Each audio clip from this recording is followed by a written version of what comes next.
Hello दोस्तों, स्वागत है आपका अपना YouTube channel MTA GK quiz. और आज के इस वीडियो में हम लोग देखने वाले हैं SSC GD रीजनिंग, जो कि प्रीवियस ईयर का क्वेश्चन है और ये 100% रियल है। यदि आप लोग मेरे चैनल पर नए हैं तो मेरे चैनल को सब्सक्राइब कर लीजिएगा। और ये एग्ज़ाम 3 तारीख तीसरा महीना 2019 को हुआ था और ये शिफ्ट सेकेंड शिफ्ट को हुआ था।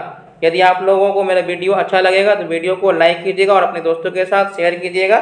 तो मैं आगे की ओर बढ़ता हूँ। ये एग्ज़ाम कब हुआ था? 3 तारीख तीसरा महीना 2019 को हुआ था और ये सेकेंड शिफ्ट हुआ था। 12:30 बजे से लेकर 2 बजे तक हुआ था, यानी टोटल 1.5 घंटे का हुआ था। और ये 100% रियल प्रश्न है जो एग्ज़ाम में पूछा गया है। तो मैं वीडियो को स्टार्ट करता हूँ। क्वेश्चन नंबर 1, A, B तथा C शिक्षित है, A, C तथा D परिश्रमी है, C, D और E नौकरीशुदा है, A, B, D तथा E विनम्र है। तो उसका पता लगाइए। जो शिक्षित हो, परिश्रमी हो तथा विनम्र हो परंतु बेरोजगार हो। बेरोजगार करने का मतलब वो नौकरी वाला नहीं होना चाहिए। तो नौकरी वाला नहीं होना चाहिए, तो ये वाला पार्ट हमको एकदम नहीं चाहिए। अब ये तीनों में जो कॉमन होगा हमें वही लेना होगा। देखिए, ए इसमें भी है, ए इसमें भी है, ए इसमें भी है। इसका मतलब ये हो गया कि ए जो है तीनों में कॉमन है। तो इसका राइट आंसर हो जाएगा ए। ऑप्शन नंबर ए इसका सही जवाब है। नेक्स्ट क्वेश्चन नंबर 2, इसमें आपको कथन और निष्कर्ष दिया हुआ है। तो इस प्रकार के क्वेश्चन को सॉल्व करने के लिए एक वेन डायग्राम तरीका है जो आसानी से सॉल्व हो जाता है। तो इसके लिए आपको 3 कॉन्सेप्ट को समझना बहुत जरूरी है। पहला कॉन्सेप्ट होता है सभी वाला। प्रश्न में पूछता है कि सभी आम खट्टे हैं, सभी काला जामुन अच्छे हैं। इस प्रकार के प्रश्न आपको दिया रहता है। जैसे इसका क्या होता है कॉन्सेप्ट के छोटा सा सर्किल बड़े सर्किल के अंदर आ गया, तो ये सभी वाला कॉन्सेप्ट हो गया। दूसरा कॉन्सेप्ट होता है कुछ कुछ वाला। जैसे कुछ कार लंबे हैं, कुछ कार छोटे हैं, ये कुछ कुछ वाला होता है। इसमें क्या होता है कि एक सर्किल दूसरे सर्किल को चैन की तरह इस प्रकार से काटेगा, तो ये कुछ कुछ वाला हो गया। तीसरा कॉन्सेप्ट क्या होता है? तीसरा बहुत इंपॉर्टेंट है, ये होता है कॉन्सेप्ट कोई नहीं। कोई नहीं का मतलब हो गया कि क्वेश्चन में बोलेगा कि राम आम नहीं है, आम खट्टे नहीं है। इसका मतलब हुआ कि इसमें सभी सर्किल एक दूसरे को टच में नहीं रहेगा। ठीक है, टोटल 3 कॉन्सेप्ट है। सभी बोलेगा तो आपको इस प्रकार से डायग्राम बनाना है। कुछ कुछ में इस प्रकार से बनता, कोई नहीं में सभी सर्किल अलग रहेंगे। अब मैं क्वेश्चन को सॉल्व करता हूँ। पहला कथन दिया हुआ सभी फल संतरे हैं। जितना भी फल है पहला दिया आपको सभी वाला आ गया, तो सभी वाला इस प्रकार से बन गया।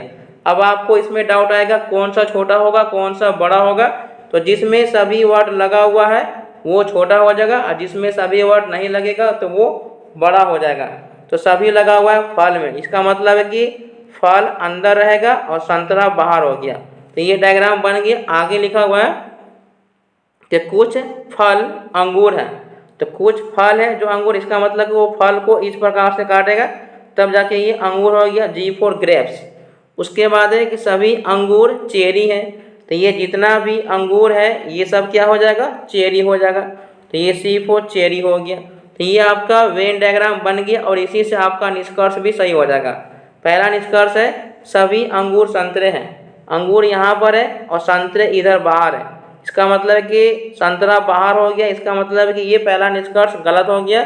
दूसरा निष्कर्ष सभी चेरी फल है। चेरी यहाँ पर है, चेरी क्या है? यहाँ पर है और फल यहाँ पर। इसका मतलब कि चेरी और फल दोनों अलग है। इसका मतलब ये भी निष्कर्ष गलत हो गया। तो मैं इसका राइट आंसर हो जाएगा ऑप्शन नंबर 2, ना तो 1 सही है और ना तो 2 सही है। तो मैं उम्मीद करता हूँ आप समझ गए होंगे। तो मैं बढ़ता हूँ अगले प्रश्न की ओर।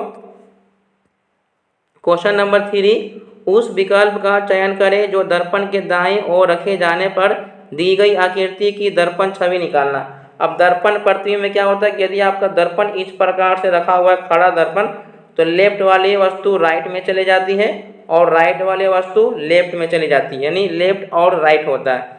अब जैसे ये दर्पण रखा हुआ है इसके, ठीक है, तो ये जो एरो ऊपर की ओर लगा हुआ है इसका मतलब ये पलट के ऊपर की ओर बाएं साइड में चला जाएगा।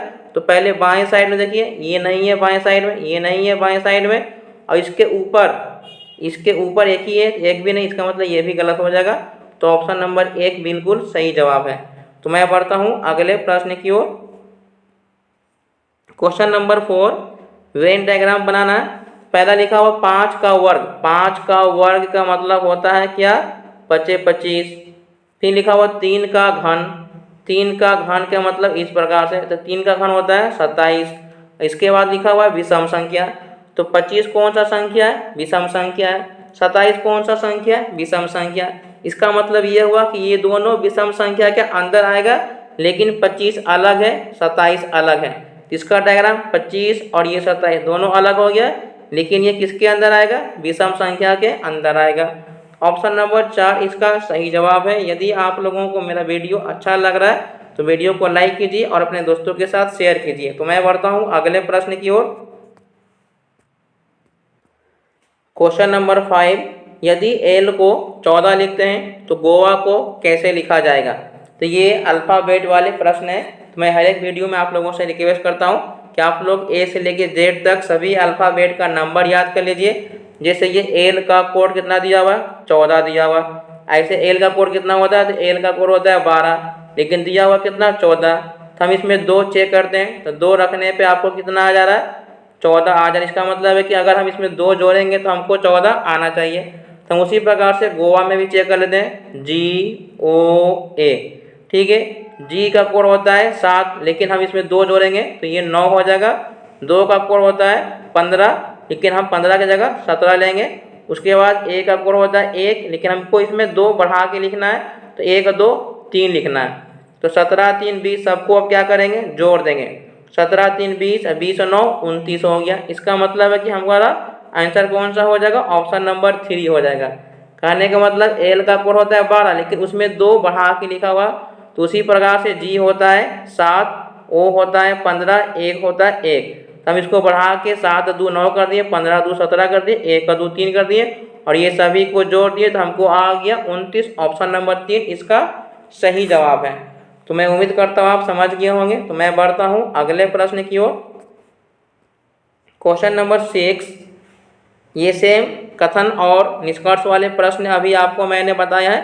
तो इसमें आपको मैंने 3 कॉन्सेप्ट बताया है। पहला कॉन्सेप्ट क्या था? सभी वाला कॉन्सेप्ट था। उसके बाद मैंने क्या बताया था? दूसरा कॉन्सेप्ट। दूसरा बताया था मैंने कुछ वाला बताया था। तीसरा कॉन्सेप्ट मैंने आपको क्या बताया था? कोई नहीं वाला।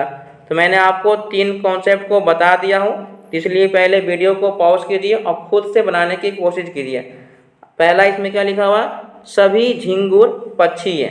अब जितना भी सभी वाला आ गया तो सभी वाला डायग्राम इस प्रकार से बनता है। ये सभी वाला डायग्राम हो गया।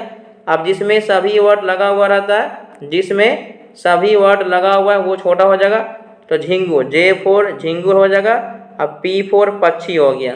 उसके बाद है कोई पक्षी तितली नहीं। इसका मतलब कोई नहीं वाला डायग्राम बिल्कुल अलग बन जाएगा। पक्षी यहाँ पर है, तितली यहाँ पर हो जाएगा। ठीक है, अब आपका निष्कर्ष, सभी तितलियाँ झिंगुर है।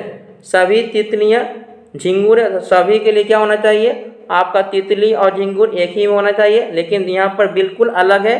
इसका मतलब पहला निष्कर्ष गलत। दूसरा है कुछ झिंगुर तितलियाँ हैं। झिंगुर यहाँ पर है, तितलियाँ यहाँ पर है, बिल्कुल गलत है। कुछ का मतलब होता है इस प्रकार से कटा हुआ रहना चाहिए, लेकिन यहाँ पर बिल्कुल अलग है।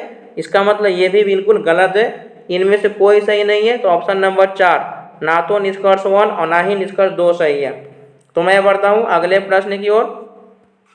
क्वेश्चन नंबर 7, वह विकल्प चुने जो दी गई आकृति श्रृंखला को पूरा करता है। अब यहाँ देखिए 3 को इसमें फूल था, अब 2 हो गया।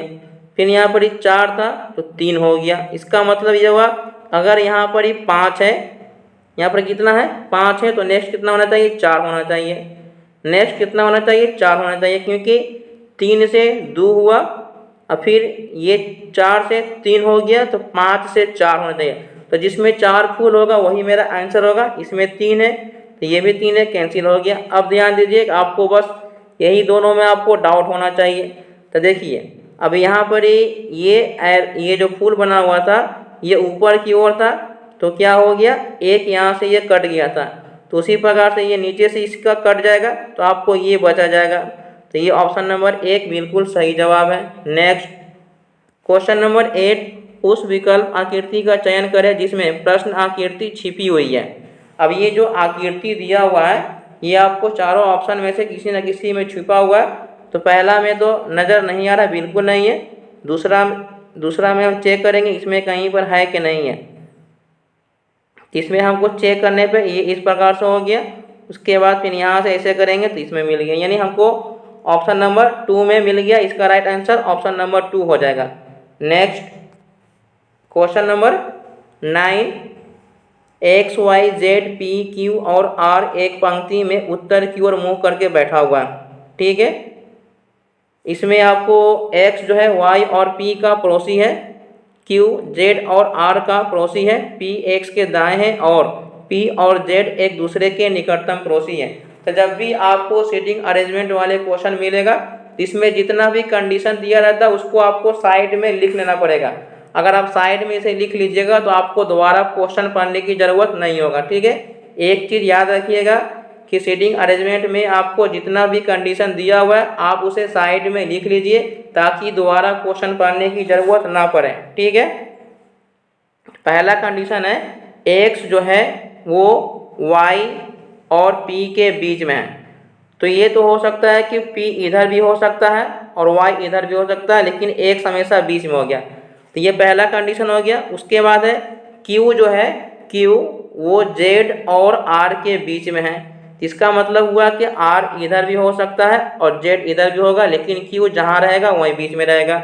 आगे लिखा हुआ p x के दाएं हैं, p जो है x के दाएं हैं। p मतलब कि अगर x यहाँ होगा, यहाँ लिखा होगा p जो है वो x के दाएं है, तो ये वाला हमारा सेटिस्फाइड हो गया। क्यों हो गया? क्योंकि x के दाएं p है, तो ये हमें कन्फर्म हो गया। अब तो हमें बिल्कुल कन्फर्म हो गया, ठीक है, कि ये y रहेगा, यहाँ पर x रहेगा और यहाँ पर p रहेगा। क्योंकि ये बिल्कुल कन्फर्म हो गया तो ये वाला नहीं होगा। ठीक है, p जो है x के दाएं है, ये बैठ गया। p और z एक दूसरे के निकटतम पड़ोसी है।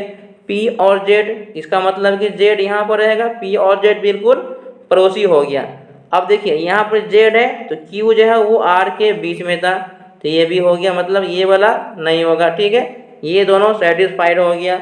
अब टोटल कितने व्यक्ति थे? 3 और 3 6 थे, तो 6 व्यक्ति बैठ गया। सभी का मुख किधर है? उत्तर की ओर है।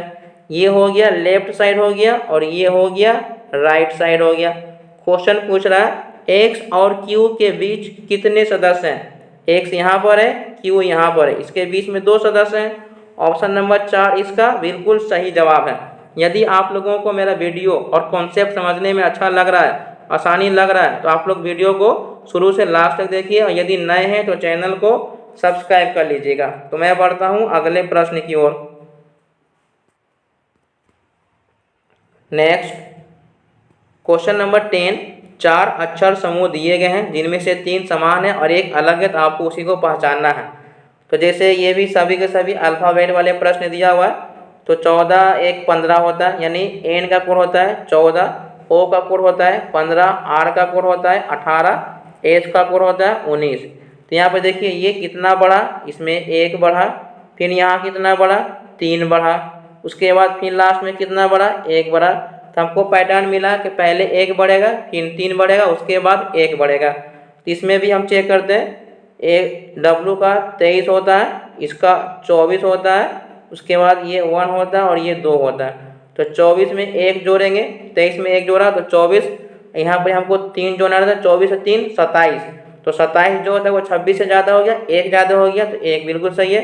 फिर 1 जोड़ेंगे, इसका मतलब हमारा पैटर्न क्या फॉलो हो रहा है, +1 +3 और +1, ये सभी में फॉलो हो जा रहा है। तो ये वाला हम ऑप्शन को चेक करेंगे, यहाँ पर ये फॉलो हो रहा है कि नहीं। ई का कोड होता है 5, जी का कोड होता है 7 और एफ का कोड होता है 6, सी का कोड होता है 3। तो यहाँ पर पहले 1 बढ़ना चाहिए, लेकिन यहाँ पर कितना बढ़ रहा है 2 बढ़ रहा है, तो इसका मतलब ये वाला बिल्कुल गलत है और ये सबसे अलग है। तो इसका राइट आंसर हो गया ऑप्शन नंबर 3। तो मैं बढ़ता हूँ अगले प्रश्न की ओर। क्वेश्चन नंबर 11, उस विकल्प का चयन कीजिए जो तीसरे पद से उसी तरह संबंधित है जिस प्रकार पहला पद दूसरे पद से संबंधित है। जैसे भोजन का संबंध रसोइया से है तो किताब का संबंध किससे होगा? आपको किताब का संबंध हो जाएगा लेखक से हो जाएगा। ऑप्शन नंबर 4 इसका सही जवाब है। नेक्स्ट क्वेश्चन नंबर 12, दिए गए विकल्पों में से लुप्त संख्या ज्ञात करना है। अब यहाँ पर मैं सभी को अगर गुना करूँ 3 में 1 से गुना करूँ 3, फिर 9 से गुना करूँ 27, फिर 27 में 27 से गुना करूँगा तो बहुत आ जाएगा, यानी गुना करने पर नहीं आ रहा। तो हमको देखना कि ये बीच में 27 कैसे आ जा रहा है, चाहे ये कैसे आ रहा है, हमको सभी को चेक करना पड़ता है। तो हम क्या कर रहे हैं कि ये 27 जो है, 27 में अगर 27 से डिवाइड करेंगे तो हमको ऊपर 1 आ गया, यानी ये सामने से डिवाइड किए तो ऊपर हमको 1 आ गया। तो उसी प्रकार से अगर हम ये 3 से डिवाइड करेंगे तो हमको 9 आना चाहिए। तो 3 से जब डिवाइड दिए 27 में तो हमको 9 आ गया। तो हमको क्या कॉन्सेप्ट मिला कि अगर हम ये सामने वाले से 27 में डिवाइड करेंगे तो हमको ऊपर 1 आ गया। उसी प्रकार से अगर हम 3 से डिवाइड करेंगे इसमें तो हमको 9 आना चाहिए। तो 3 से डिवाइड दिए तो 9 आ गया, 27 से डिवाइड दिए तो 1 आ गया। उसी प्रकार से ये वाला नीचे की हो जाएगा और ये वाला ऊपर की हो जाएगा। 28 से अगर हम इसमें डिवाइड दिए तो 28 दूनी 56, तो 14 से डिवाइड देंगे तो 14 चौके 56, यानी यहाँ पर 4 आना चाहिए। तो ऑप्शन नंबर 4 इसका बिल्कुल सही जवाब है। नेक्स्ट क्वेश्चन नंबर 13, एक पैटर्न के साथ एक वर्ग पारदर्शी शीट दी गई है। 4 विकल्पों में से यह पता करें कि जब इसको अगर डॉट डॉट लाइन पर अगर हम पारदर्शी शीट मुड़ी हुई है इसको खोलेंगे तो कैसा दिखाई देगा। ठीक है, इसको अगर हम खोलेंगे तो कैसा दिखाई देगा, या जब इसको एक दूसरे पे मोड़ेंगे। ठीक है, तो ये हमारा डायग्राम दिया हुआ है, इसको अगर डॉट डॉट से दिया हुआ है। ठीक है, यहाँ पर ये फिगर बना हुआ है। तो इसको अगर हम इस प्रकार से मोड़ देते हैं, जैसे इस प्रकार से सबको मोड़ा हुआ, सबको इस प्रकार से मोड़ेंगे तो ये जो फिगर होता है ये एक दूसरे पे जाके चिपक जाएगा, यानी इसका मुंह ऊपर की ओर होना चाहिए। ये नीचे है तो नहीं होगा, नीचे है तो नहीं होगा, ये दाएं साइड में है, ये भी ये गलत हो जाएगा, ये वाला बिल्कुल सही है। ऑप्शन नंबर 4 इसका राइट आंसर है। नेक्स्ट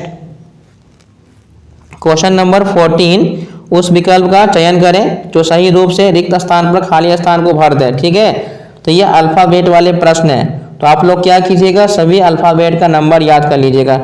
जैसे ये BDC दिया हुआ, तो देखिए ये B है, उसके बाद D है, F है, फिर CFI, उसके बाद है DHL, और यहाँ पर आपको भरना है।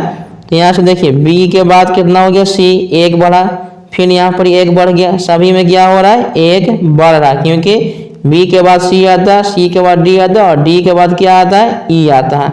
उसी प्रकार से अब देखिए ये D का कोड होता है 4 और F का कोड होता है 6, तो ये 2 बढ़ गया, 4 2 6, 6 2 8, और 8 2 10, 10 होता है J का, F होता है 6, I होता है 9। अब ये कितना बढ़ गया, 3 बढ़ गया। पहले 1 बढ़ा था, उसके बाद 2 बढ़ा, उसके बाद 3 बढ़ा, तो 6 या 3 9, 9 3 12, 12 3 15। ऑप्शन नंबर 2 इसका बिल्कुल सही जवाब है। इसमें क्या हमको मिला कि पहले 1 जोड़ना है, फिर 2 जोड़ना है, और उसके बाद 3 जोड़ेंगे। ठीक है, सभी में 1 2 3 जोड़ दिए, तो ऑप्शन नंबर 2 इसका राइट आंसर है। तो मैं बढ़ता हूँ अगले प्रश्न की ओर। क्वेश्चन नंबर 15, 4 शब्द दिए गए हैं जिनमें से 3 एक समान है, 1 अलग है, तो आपको उसे पहचानना है। जैसे ये बैंक कार्ड है, क्रेडिट कार्ड है, डेबिट कार्ड है, ये सभी कार्ड बैंक से संबंधित है। लेकिन मेमोरी कार्ड जो है ये एक मेमोरी कार्ड होता है, ये डाटा स्टोर करने वाला होता है। तो ऑप्शन नंबर 4 इसका सही जवाब है। नेक्स्ट क्वेश्चन नंबर 16, 4 विकल्प दिए गए जिनमें से 3 किसी तरह से समान है लेकिन एक अलग है। ठीक है, ये एक चीज याद रखिए, इसमें से आपको एक पहचानना है। तो ऑप्शन नंबर 3 इसका सही जवाब है, लेकिन मैं आप लोगों को ये SW के रूप में देता हूँ। आप लोग हमें कमेंट करके बताइए कि इसमें कौन सा पैटर्न हो रहा है जिसकी वजह से ये अलग है। ठीक है, तो आप लोग हमें जरूर कमेंट करिएगा। तो मैं बढ़ता हूँ अगले प्रश्न की ओर। क्वेश्चन नंबर 17, इसमें भी अल्फाबेट वाले प्रश्न है। तो अल्फाबेट वाले प्रश्न बहुत ही आसान होते हैं, लेकिन अगर आप लोग याद किए हुए हैं नंबर A से लेके Z तक तभी आप लोगों को आसान लगेगा, नहीं तो ये बिल्कुल भारी होता है। जैसे ये F है, G H M है, और इसका कोड क्या दिया हुआ है, GHN दिया हुआ है। तो ऐसे हमको पता नहीं चलेगा जब तक आप नंबर नहीं लिखिएगा, जब तक आपको पता नहीं चलेगा। ठीक है, ये 8 हो गया और ये 13 हो गया, और इसके बाद इसके बीच में एक I भी छिपा हुआ। तो G का कोड होता है 7, ये 8, ये 9 और ये 14 हो गया। अब देखिए 6 से 1 बढ़ा 7, 7 से 8, 8 से 9, 13 से 14, सभी में +1 हो रहा। नंबर लिखने पर आपको साफ साफ नज़र आ जाएगा कि इसमें क्या हो रहा है। तो सभी में एक ऐड कर देना, जैसे ये F है, K है, D है, S है, सभी में एक जोड़ना है। सभी में एक जोड़ने का मतलब इसके बाद क्या आता है, F के बाद क्या आता है, G आता है, K के बाद L आता है, D के बाद E आता है, S के बाद T आता है।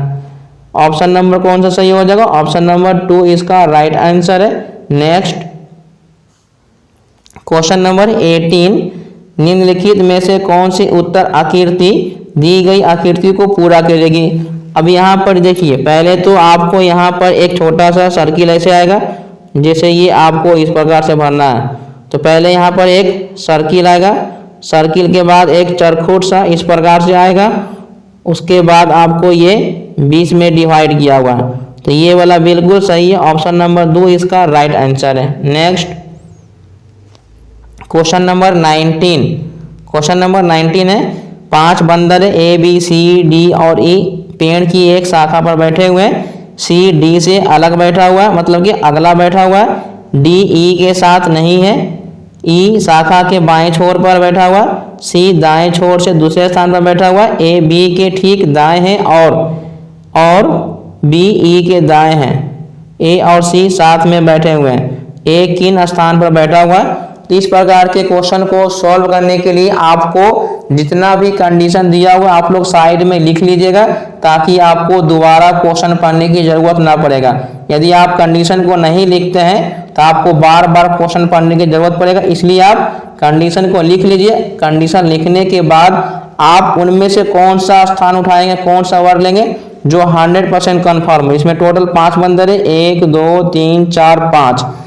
ये हमारा बाएं साइड से होता है और ये दाएं साइड से होता है। तो क्वेश्चन में बोला है कि सी दाएं से दूसरे स्थान पर बैठा हुआ, तो ये 1 2 3 4 5, तो दाएं से दूसरा बोला है, दाएं से दूसरा, तो सी दाएं से दूसरा स्थान पर बैठ गया। फिर ये लिखा हुआ कि ई जो है शाखा के बाएं छोर पर बैठा हुआ है, तो बाएं छोर पर ई बैठ गया, ये भी कंडीशन कंफर्म हो गया। उसके बाद बोला है बी जो है ई के दाएं है, बी ई के दाएं है, इसका मतलब कि बी यहाँ पर हो जाएगा, इसके दाएं हो गया। ए बी के ठीक दाएं है, ए जो है बी के ठीक दाएं है, तो ए यहाँ पर बैठ गया। अब आपका सिर्फ एक बच गया, डी बच गया, तो डी को हम यहाँ बैठा देंगे। ए और सी साथ में, ए और सी साथ में है।